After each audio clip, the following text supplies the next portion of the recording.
Pertama-tama saya akan masukkan baterai. Di sini penutupnya udah saya buka, langsung kita masukin aja. Nah, jangan lupa ditutup. Baik. Di sini menyalakan kamera, kita geser ke bagian on, kita pencet untuk membuka kamera. Bagian pertama yaitu zoom out.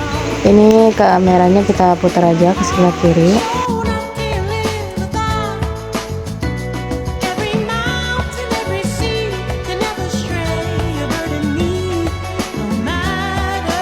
Dan bagian kedua yaitu zoom in.